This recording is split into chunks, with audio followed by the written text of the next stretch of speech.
Welcome back to Unlocked, the podcast where we don't just talk about leadership, we flip it upside down, shake out the fluff, and see what's actually worth keeping. Today, we're tackling one of the trickiest parts of leadership, and that is feedback. I've been hearing a lot about this lately and actually had a team ask me about it. So I decided to record a little show about that very topic. Because, well, giving feedback is basically the broccoli of leadership. Everyone knows it's good for them, but no one actually really gets excited about it unless, I would say, it's roasted with a little bit of Parmesan on top. Am I right? And getting feedback, well, that's even worse. It's like someone pointing out that you've had spinach in your teeth for hours. You appreciate it, but also, ouch, just a little bit, ouch. Feedback isn't about making people feel bad. It's about making them better. The problem is most people have no idea how to give feedback without crushing morale or making it even feel like an awkward performance review where no one even breathes for 3 minutes.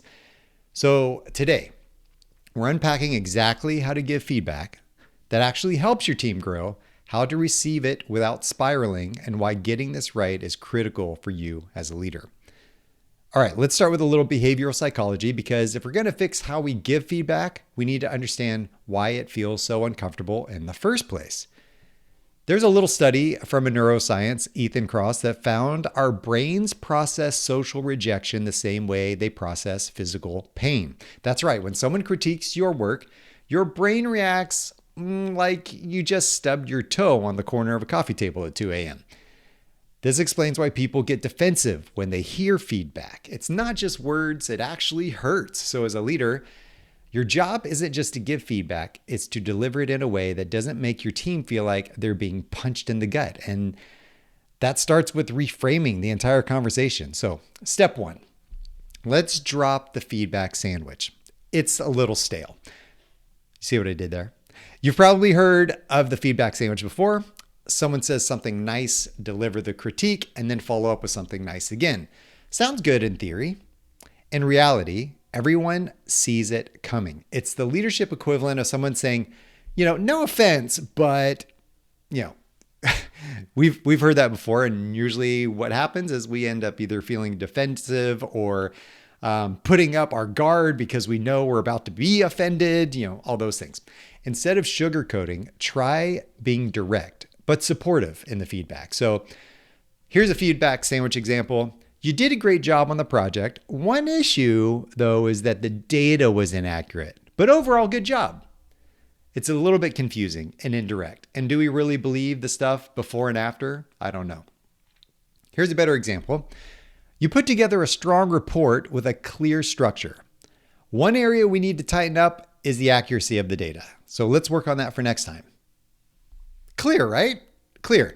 Notice the difference. One leaves the person wondering if they should be happy or nervous, and the other provides clarity without emotional whiplash.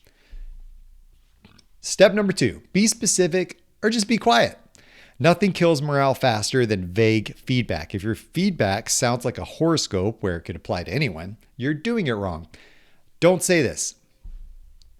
You need to be more proactive. What does that even mean? Okay, so let's try this instead. I'd like to see you take the lead on projects instead of waiting for direction. Next time, try suggesting a plan before asking what to do. Specific makes feedback actionable. Specificity. That idea is what we need. If they don't know what to fix, they can't fix it. And that's on you, not them. Step number 3, frame feedback as growth, not failure. People don't fear feedback, they fear what it means. When people hear feedback, their brain jumps straight to, I'm failing. So your job is to change that narrative or help them change the narrative. You can't control people's thoughts, but you can control the way that you say certain things. So try this approach. Instead of saying, this wasn't up to standard, say, this is 80% there. Let's tweak a few things to make it even stronger. See the shift? So one makes them feel like they've messed up. The other keeps them focused on getting better. So again, instead of saying, this wasn't up to standard, okay, so whatever. And then let's say, this is 80% there, but let's tweak a few things to make it even stronger. So we're acknowledging that there needs to be some improvement, but we're also talking about a plan to make it happen to get there, and also talking about, hey, we're almost there. Like, we've got this. And if you want people to truly be open to feedback, model the behavior yourself. Ask, what's one thing I could do better as a leader? And actually listen to what they have to say. What's one thing I could do to support you better? What's one thing I could do to challenge you more? If your team sees you welcome feedback, they'll be more likely to do the same.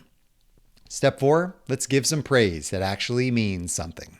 Yep, let's talk about the flip side of feedback, which is praise, because most leaders give compliments like participation trophies. They're vague, they're excessive, and totally meaningless. So, well, they might not be meaningless to that kid. Maybe they like that participation trophy. Generic example, here's the generic example. Great job, team. Okay, like on what? Why? Why would we do a great job? What was that about? Try this instead. Your presentation was clear, engaging, and hit all those key points. I loved how you broke down complex data into something digestible. Now they know what to keep doing. Now they know what's going on, what you acknowledge, what you really liked about that thing. Recognition isn't just about making people feel good. It's about reinforcing the behaviors you want more of. Okay, now step 5. Create a culture where feedback is normal. This is the last step. The best teams don't just give feedback occasionally, they make it a habit. If the only time people hear feedback is during a performance review, you're doing it wrong. Make feedback a regular, casual part of the work culture. Start meetings with, what's one thing we can improve from last week? Or maybe you end the meeting that way. Whatever, just if we can ask the question. Encourage peer-to-peer feedback, right? How often do we do that? Make feedback part of the process, not just a reaction to the mistakes. When feedback is normal, it stops feeling like a personal attack and it starts feeling like growth. So let's wrap this up now. Here's what we've covered. Number 1, feedback feels painful because your brain actually treats it like a threat. Your job as a leader is to make it safe.